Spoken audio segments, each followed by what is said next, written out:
Well, thank you all for being here, and welcome to the 2025 State Fair, the unveiling of the iconic butter cow.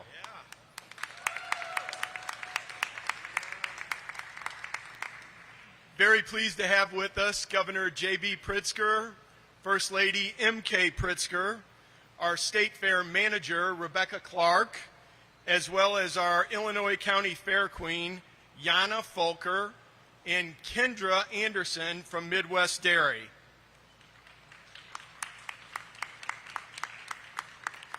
We all know that the butter cow is absolutely iconic with the Illinois State Fair. For over 100 years, 800 pounds of butter has been sculpted into this sculpture.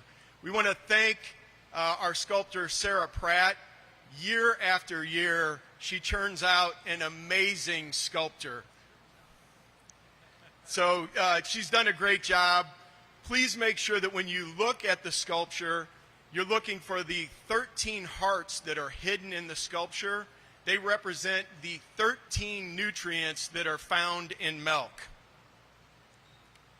A big, big thank you to our dairy industry here in the state of Illinois for sponsoring the butter cow. And now I would like to introduce our Illinois County Fair Queen, Jana Folker. Hello everyone, my name is Jana Folcher and I am the 2025 Miss Illinois County Fair Queen. This past summer I've had the privilege of traveling to 31 county fairs while promoting Illinois agriculture, the importance of county fairs, and of course advertising for our wonderful state fair here in Springfield. I am very thankful for all the volunteers that make this fair come to life year after year, so we're really excited to see what this butter cow looks like this year, and if you happen to see me around the fairgrounds, come say hi. I'd love to chat and get some pictures. So here's to a great state fair for 2025. Thank you. Super job, Jana. Thank you very much. Now it's my pleasure to ask to the microphone Kendra Anderson with Midwest Dairy. She does an incredible job year after year, and she's responsible for everything you see here in the dairy building. Big round of applause for Kendra. Good afternoon, and thank you for being here. I'm Kendra Anderson, Manager of Farmer Relations at Midwest Dairy. On behalf of the Illinois dairy farmers, I'd like to invite everyone to visit the dairy building during the 2025 Illinois State Fair. Midwest Dairy is proud to be a longtime partner of the Illinois State Fair, and we're excited to unveil this year's butter sculpture inspired by the 2025 fair theme, Adventure Awaits. New this year, we're also sponsoring a companion sculpture that adds another layer of creativity and storytelling to this iconic tradition. After visiting the butter cow, visitors can explore the Cozy Cow Lounge, where they can relax and learn how Illinois dairy farmers prioritize cow care. And of course, it wouldn't be a visit to the dairy building without delicious treats. Fairgoers can enjoy cream puffs, milkshakes, soft-serve ice cream cones, and ice-cold milk, all proudly made with local dairy. Again this year, we're thrilled to bring back the flavor of the fair. This year's pick is chocolate chip cookie dough, rich vanilla ice cream loaded with nostalgic cookie dough chunks. And speaking of new, this year we're teaming up with Flam Orchards in Cobden, Illinois for the strawberries in our delicious strawberry milkshakes. We're proud to support Illinois agriculture and the hardworking farmers who make it all happen. We can't wait to welcome you to the dairy building at the 2025 Illinois State Fair. See you here. Thank you so much, Kendra. And now it's my pleasure to introduce the governor of the great state of Illinois, Governor J.B. Pritzker, a man who has made unprecedented investment in youth and agriculture in the state of Illinois, as well as the Illinois State Fairgrounds. As you walk around the grounds, please pay attention to the investments that have been made in these fairgrounds. They are truly, truly unprecedented. And while Adventure Awaits is the theme of this fair, my personal theme will be a little less JC and a little more JB. Okay, all right, thank you. I appreciate you. Thank you so much, and welcome to everybody that's joined us today. I want to say MK and I are truly so excited to be here for everything that the State Fair has to offer. We are every year, and this year especially. I want to thank Director Costello, who's doing just an outstanding job running our Department of Agriculture and as a promoter of the state of Illinois and its agriculture industry. Really thank you for everything that you do. Rebecca Clark, what can I say? I mean, every year the fair gets better and better. I do not know how you do it, but you must spend a lot of time in the first half of the year after the fair getting ready for the second half of the year, because it truly is spectacular. So thank you. And Kendra, of course, the Midwest Dairy Association. You guys, every year, not only do we enjoy coming here, but also to see you and see what the dairy industry is doing for the state of Illinois. A big congratulations to Jonna Fulcher, our Illinois County Fair Queen. We've had a chance to be together at a few other events, and you're an excellent presenter. You're also somebody that I think the whole state can be proud of as representing the interests of our ag industry, not to mention the entire state of Illinois. So thank you. I want to recognize, of course, the sculptor, Sarah Pratt, who every year outdoes herself. And, you know, this is the 9th year for this sculptor creating this butter cow. And we're unveiling it, of course, at a moment when I think we all recognize how important it is this summer that people enjoy themselves, and it's the great way to kick off our summer state fair. Illinois, you know, is an agricultural powerhouse state. We truly are, and we also are a state that has a real artistic spirit, and the unveiling of the butter cow sort of represents both of those things to all of us, not to mention, of course, the kickoff of a lot of fun. Today we unveil our state's 104th butter cow. It's a tradition that dates back to the 1920s. This year's state fair theme is Adventure Awaits. You've heard that, but our butter cow, you'll see, includes a companion. It's an adventurer seeking hidden treasure across the fairgrounds. Indeed, this year will be chock full of adventures and treasures for the entire family. Music and entertainment, food and drinks, rides and contests, exhibits and displays, concerts. There will be an opportunity for everyone to experience, to learn, to grow, and we're, again, proud to be able to present that, not just to Illinoisans who come here to Springfield to enjoy themselves, but also to people who come from around the country to see what Illinois has to offer. So once again, thank you all very much.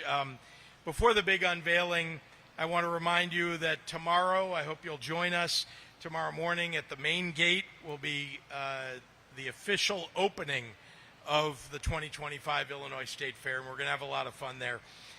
With that, it's time for the big moment, the unveiling of the 2025 butter cow. So I'm going to invite the First Lady to join me as we lift the veil. 1, 2, 3.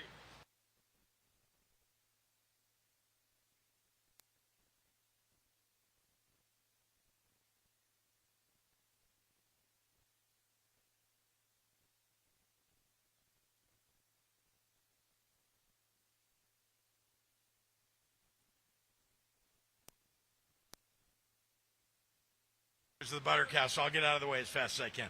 Jeremy.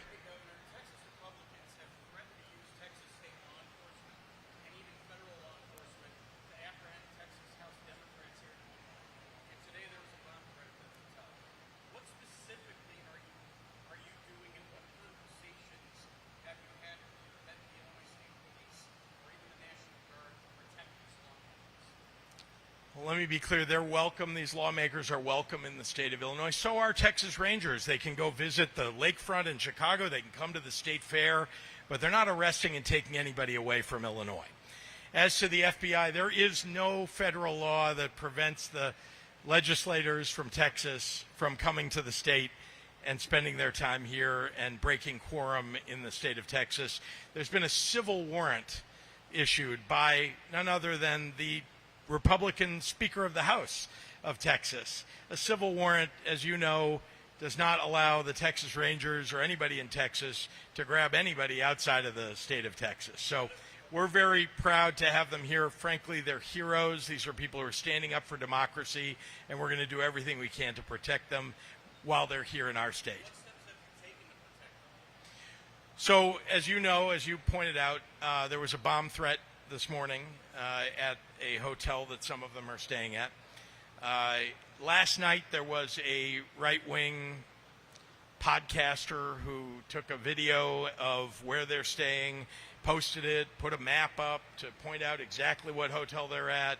That happened before the bomb threat was issued. And I have to say, we've had to react from a law enforcement perspective here in the state by calling our state police, local law enforcement, making sure that they're protecting the people who are staying at that hotel, including the Texas visitors that we have. And so that's state law enforcement. Whenever there is a law that is broken, and a law was broken, they're doing an investigation. They're going to seek out, hunt down, and find the perpetrators. Yes, sir.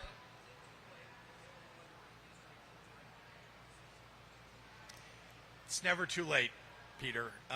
And the truth is that, we're going to think about all the options. We've already taken one of those options, I think you're aware, which is about 6 weeks ago, I talked about the possibility that Texas House Democrats would, in fact, have to leave their state. And I made it clear to them, and as I have for the last 6 weeks, that they're welcome in the state of Illinois. They took us up on that invitation. They could have really gone anywhere. I think they chose Illinois because they know that we will protect them, that there's a safe haven here in the state. And so I'm very proud to have them. Governor, you said last night on TV that Illinois' current maps are legal. But how do they comport with your promise to sign a fair map? And how are Illinois' current maps good?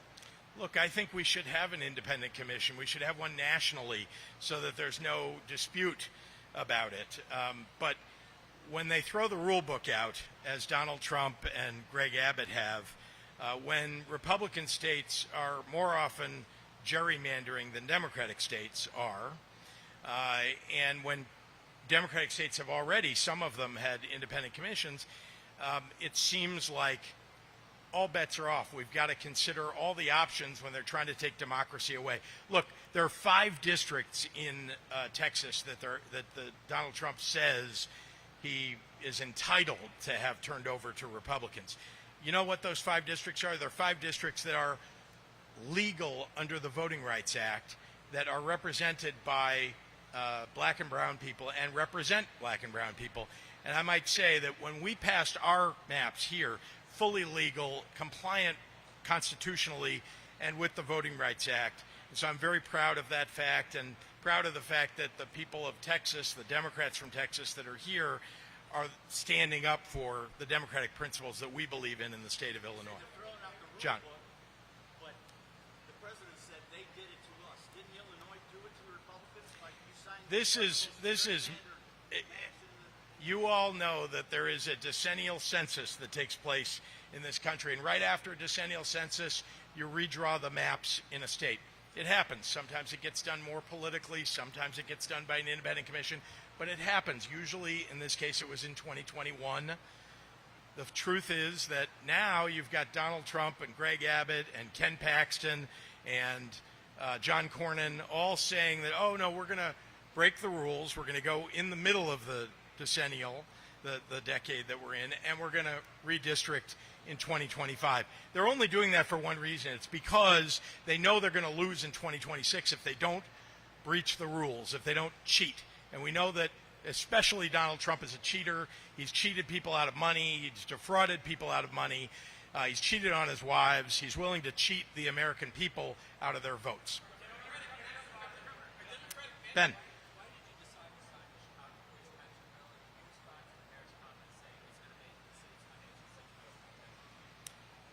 Look, first of all, I stand up for our police, always have. We've built an Illinois State Police that's larger than it's been in many, many years.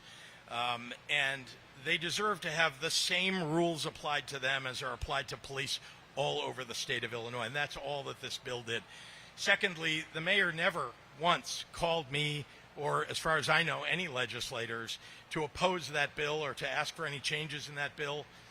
And, when a municipality that's affected by some piece of legislation doesn't speak up about it, opposing it, then how can people know that the mayor opposes it, and he didn't until after it passed. I know that some of the members of his administration have said so. I really don't know that the mayor himself opposes it. What I know is that we have helped the Chicago police get fairness in their contract. Yes, sir.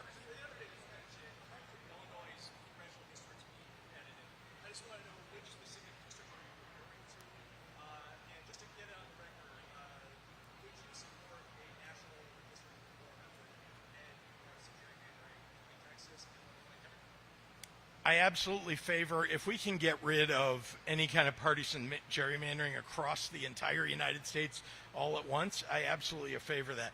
Let me remind you that when Nikki Budzinski was running in her district for the very first time, when Eric Sorensen was running, these are all in 2022, everybody said those were competitive races. So you can't tell me that these were drawn so that only Democrats could win. There are often races, there are certainly areas where you're probably not going to have a lot of competition because there is no way to draw a map that is hyper competitive. But those are two examples of, even you reported on the competitive nature of those races. And so I think we have to all remind ourselves that just because a map ends up with one party having more seats than another does not mean that it was gerrymandered or that there was anything wrong with what happened. But I'll remind you that there are two reasons why what they're doing in Texas is wrong. First, they're violating the Voting Rights Act. And second, they are redrawing these maps in the middle of a decade when they should have and could have stuck to the map that they put in place in 2021, which is, I admit, in court now, but it's the one that people have been getting elected on, well, for the last 4 years. Sir, I want to call, yeah. Yes, sir.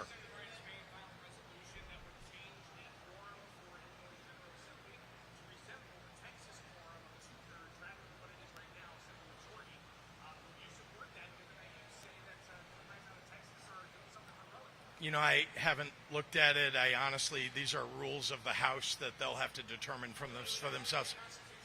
I understand, but I mean, I think the House will make a determination about what they want. Put that out. As you said, there's a bill. I haven't looked at it. I don't have an opinion about it today. Sure. Oh, sorry, Mike. I haven't gotten anything from Mike. Yeah.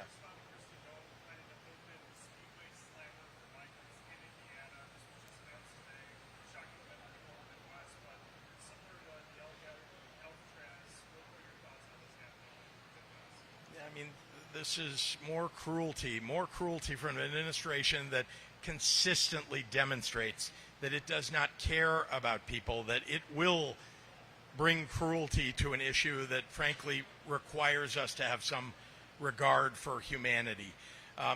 You can see what happened. Alligator Alcatraz is, I mean, it's reprehensible what they're doing.